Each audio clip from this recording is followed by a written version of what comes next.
아멘. 네, 함께 예배하는 모든 분들에게 하나님의 큰 은혜가 함께 하시길 축복합니다. 어제 이제 물을 찾는 모습을 보고 우리 오늘 권사님 한 분이 어제 편찮으셨어요 그러시더라고요. 이 목사의 몸이 제 몸이 아니잖아요, 그죠? 요즘 제 코가 헐어요. 매일마다 자각 진단기들을 하면서 제 아내하고 저하고 저 아내 퇴근하면 저녁에 둘이 이렇게 하면서 점검을 해요. 약간 그 목감기가 들어와서 좀 고생을 했는데 기도해 주셔서 오늘 많이 좋아졌죠. 하루 만에 또 회복이 돼서 너무 감사하고, 참 이게 목사만 이 몸이 제 것이 아닌 것 같아요. 우리 모두가 마찬가지죠.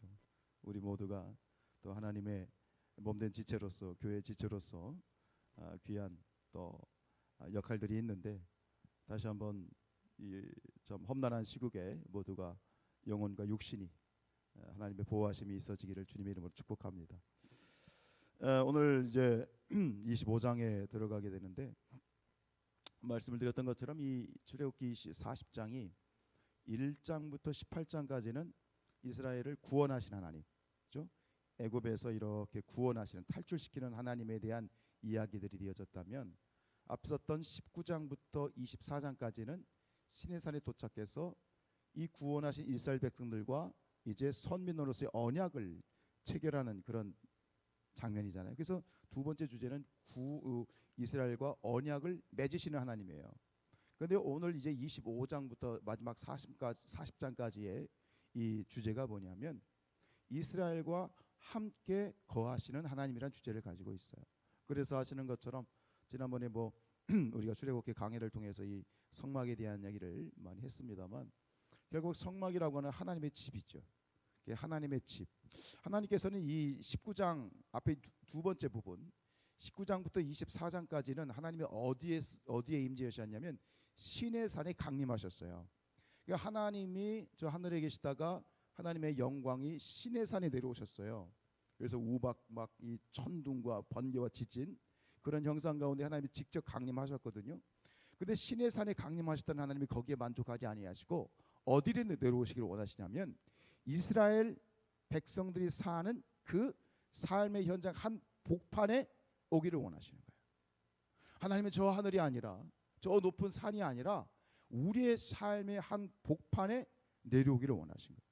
그래서 이 성막, 성막이 성소, 또 이게 이제 성전이 되고 하지만 하나님이 우리 가운데 함께 거하기를 원하신다.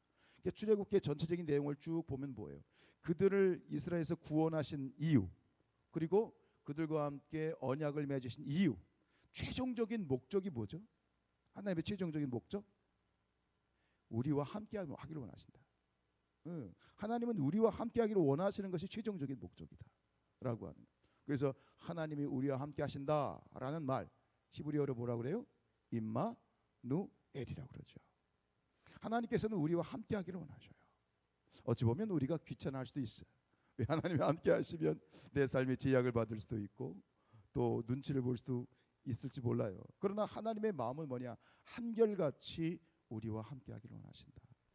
오늘 이 하루의 첫 시간도 마찬가지겠지만 우리의 삶의 모든 어떤 삶의 현장 가운데에서 하나님은 여러분과 함께 하기를 먼저 원하시는 것을 깨달으시길 축복합니다.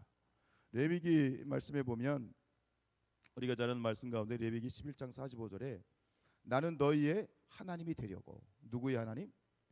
너희의 하나님. 그러니까 우리의 입장에서 보면 나의 하나님. 나는 너희의 하나님이 되려고 너희를 애굽 땅에서 인도하여 낸 여호와다. 이게 출애굽기 앞의 내용이잖아요. 나는 너희 하나님이 되기를 원해. 그러면서 마지막에 뭐라고 말씀하시냐면 내가 거룩하니 너희도 거룩하라는 말씀하셔요. 이 말씀이 어떤 뜻일까요? 내가 거룩하니 너희도 거룩해라 라는 말. 하나의 갑자기 어렵게 막 부담스럽게 느껴질 수 있어요. 거룩해야 돼, 성별해야 돼, 깨끗해야 돼, 똑바로 살아야 돼, 말씀대로 살아야 돼. 뭔가 나의 삶을 좀 옥죄고 마치 이렇게 너희를 똑바로 살지 않으면 내가 혼낼 거야 하면서 회초리를 들고 있는 교장 선생님과 같은 그러한 이미지로 보여줄 수 있거든요. 이 말씀이 내가 거룩하니 너희도 거룩해야 돼 라는 말은 너희를 똑바로 안 하면 내가 혼내줄 거야, 이게 아니에요. 왜 내가 거룩하니 너희도 거룩하라. 왜 거룩하라고 말씀하실까요? 목적은 똑같아요. 하나님이 우리와 함께하기를 원하시는 거예요. 하나님은 거룩한 곳에 임재하시는 거예요. 거룩하신 하나님은 거룩한 곳에 임재하실 수 있어요. 무슨 이야기냐면 내가 너희와 함께하기를 원해. 내가 너희와 함께 대면하고 함께 먹고 함께 마시고 함께 커피 마시고 함께 대화하고 교제하기를 원해. 그런데 내가 너희와 교제하기로 해서 조건이 하나 필요한 거야. 너희가 거룩해야 돼. 그래야 내가 너희와 함께 할 수 있어. 같은 어떤 하나님의 임재를 우리가 받아들일 수 있는 그런 조건이 우리 거룩하라는 거야. 이것을 우리를 족쇄를 채우거나 우리가 억압적인 명령을 하시는 그런 분이 아니라 하나님은 끊임없이 우리와 함께하기를 원하신다. 나와 함께하기를 원하신다. 라고 하는 그 하나님의 애틋한 마음을 우리가 그 말씀 속에서 깨달아야 될 줄로 믿습니다. 그렇죠? 오늘 8절 말씀에 보면 그렇게 되잖아요. 내가 그들 중에 거할 성소를 그들이 나를 위하여 지되. 그들 중에 거할 성소. 하나님은 우리와 함께하기를 원하셔요. 함께 거하기를 원하셔요. 그리고 22절에 보면 뭐라고 되어 있어요? 거기서 내가 너와 만나겠다. 거기서 내가 너와 만나겠다. 이 신앙생활이 있어서 좀 건강한 신앙생활 그리고 좀 복된 신앙생활이 어떤 생활이냐면 늘 하나님과의 친밀한 관계를 유지하는 그 신앙생활, 그 신앙인이 가장 건강하고 복된 신앙이에요. 늘 하면 그런 얘기 들으셨잖아요. 어떤 목사님이 늘 다니는데 이 오른손을 꽉 쥐고 다닌다고. 왜? 내가 주님의 손 붙잡고 다니는 것처럼 내가 힘을, 이 손이라는 게 그러잖아요. 힘을 주어야 이게 힘이 들어가는 거잖아요. 억지로 힘을 주고 내가 의식하는 거죠. 내가 주님의 손 붙잡고 가겠다. 날마다 24시간 주님의 손 붙들고 가기를 원합니다. 근데 내가 먼저 그걸 원하기 이전에 알아야 될 건 뭐냐면 하나님께서 내 손을 붙잡기를 원하시는 거예요. 근데 문제는 우리가 뿌리치는 거죠. 이 애틋한 하나님의 마음을 우리가 조금 더 가질 수 있다면 우리의 신앙이 조금 더 풍성해질 수 있을 것 같아요. 저도 나이가 들어가는가 봐요.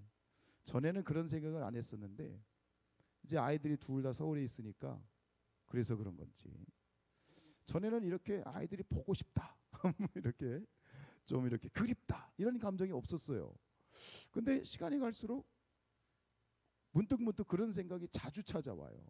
보고 싶다. 이 자식들 왜 연락 안 하지? 뭐 하나? 밥은 제대로 먹나?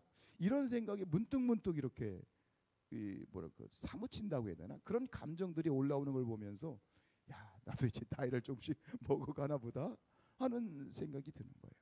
근데 결국 이게 뭐냐? 이게 하나님의 마음. 하나님은 문득이 아니라 하루 24시간 나를 보고 싶어 하시고 이 자식 왜 나한테 전화도 안 하냐? 왜 내 이름도 안 부르냐? 하나님이 그런 어떤 이 애틋한 마음으로 우리를 보고 계신 것이 아닌가 하는 생각이 들었어요. 여러분, 효도라는 건 뭘까? 나이 들면서 부모님에 대한 마음이 그렇습니다만 효도라는 것은 될 수 있으면 지난번에 언젠가 그런 말 우리 박장식 장로님 그런 말씀하시더라고요. 목사님, 부모님 살아계실 때 자주 찾아뵈세요 그러시더라고요. 그게 효도다. 우리가 하나님 앞에 우리 아버지 되신 하나님 앞에 효도가 뭐냐? 똑같은 것 같아. 가능하면 우리가 바쁘고 힘든 그런 일상이 반복되지만 그러나 우리가 좀 더 애쓰고 시간을 내서 신경을 써서 하나님을 찾아뵙고 하나님을 부르고 하나님 만나고 하는 그런 우리의 이 액션, 우리의 태도가 결국은 아버지 하나님 앞에서 우리가 효자 효녀로서 하나님의 마음을 좀 더 기쁘게 해드리는 그런 모습이 아닐까 싶어요. 그런 면에서 오늘 이 새벽에 또 하나님 앞에 나오셔서 하나님을 대면하시고 하나님 앞에 얼굴을 내어드린 여러분들을 축복합니다.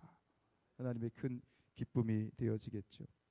그러면서 이제 뒤에 보면 이제 10절부터 마지막 40절까지는 세 가지의 이제 성물들을 성막에서 쓰이는 성물들의 명령이 있어요.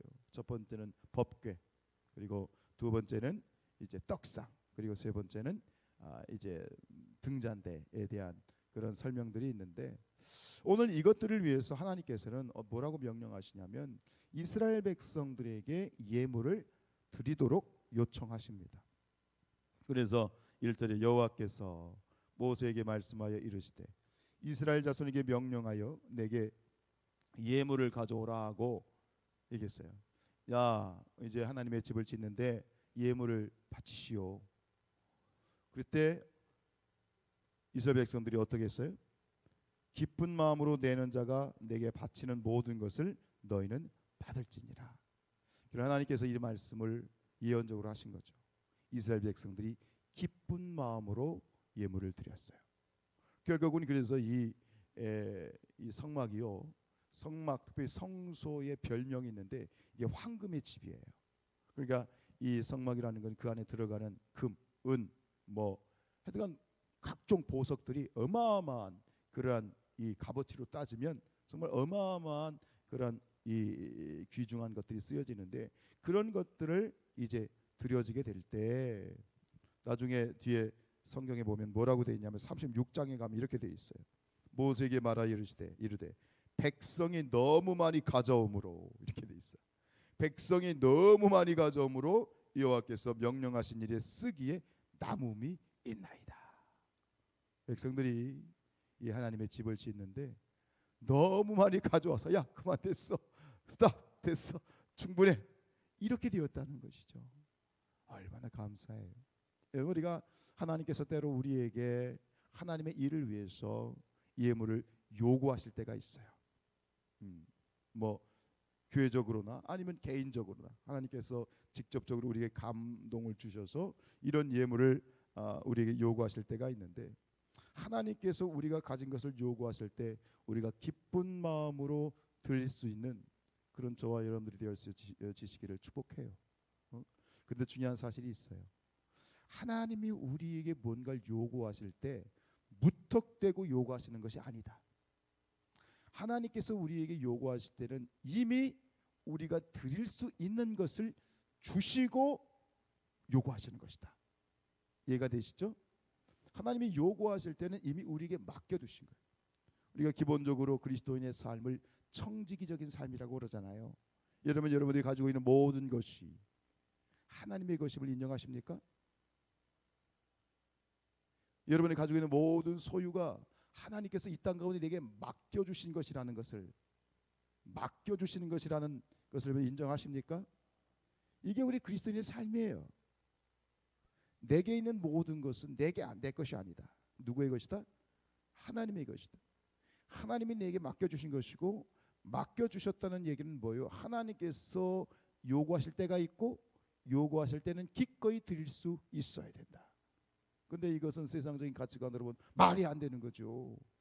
내가 얼마나 애써서 벌었는데요. 내가 얼마나 애써서 노력해서 이 재산 모았는데요. 내 건데요. 예, 내 거죠. 이게 세상적인 가치관이. 그러나 우리 기독교인의 경제적인 가치관은 전혀 달라요. 전혀 달라요. 이게 우리의 신앙이에요. 내게 있는 모든 것은 하나님께서 내게 허락하신 것입니다. 그렇다면 기꺼이 하나님이 원하시면 내어 드리는 것이 답이죠. 근데 사실 이게 쉽진 않아요. 인간적으로 쉽진 않습니다만 이 부분에서도 마찬가지. 여러분 이스라엘 백성들이 어떻게 이 성막을 짓는데 기뻐 드릴 수 있는 금과 은과 온갖 보석과 값진 것들이 어디서 났어요? 여러분 어디서 났어요? 앞에서 이미 우리가 얘기했었죠. 모세를 통해서 이스라엘 백성들에게 명령합니다. 출애굽하기 직전에 너희들 애굽 사람한테 부탁해라. 달라고 요청해라. 그때 은근 패물을 요청을 하고 그 애굽 사람들의 것을 이스라엘 백성들이 다 취한 거예요. 누가 주신 거예요? 하나님이 주신 것이죠. 이미 하나님께서는 그 드릴 것들을 예비하여서 이스라엘 백성들에게 맡겨두셨어요. 그런데 이것은 출애굽기 12장에 나와 있는 그 이전에 이미 500년 전에 하나님이 이 말씀하셨던 거예요. 아브라함에게. 창세기 15장 말씀해 보면 14절에 이렇게 말씀하세요. 아브라함에게 주신 약속이에요. 그들이 섬기는 나라를 내가 징벌할지며 그 후에 네 자손이 큰 재물을 이끌고 나오리라. 출애굽의 역사가 시작되기 전 500년 전에 이미 하나님께서는 아브라함을 통해서 말씀하셨어요. 하나님의 집 성막을 지을 예물을 미리 하나님이 계획하시고 준비하신 것이죠. 여러분 그렇습니다. 욥기서 1장 22절 말씀, 이런 말씀이 있어요. 이르되 내가 모태에서 알몸으로 나와 싸운즉 또한 알몸이 그리로 돌아갈지라. 주신 이도 여호와시요 거두신 이도 여호와시요 여호와시니 여호와의 이름이 찬송을 받으실지니라. 네, 우리의 삶의 태도, 그리스도인의 삶의 태도, 특별히 그리스도인의 물질관에 있어서 정확하게 하나님께 고백하고 늘 하나님의 것으로 돌려드릴 수 있는 겸손한 저와 여러분들이 될 수 있기를 주님의 이름으로 축복합니다. 기도하겠습니다.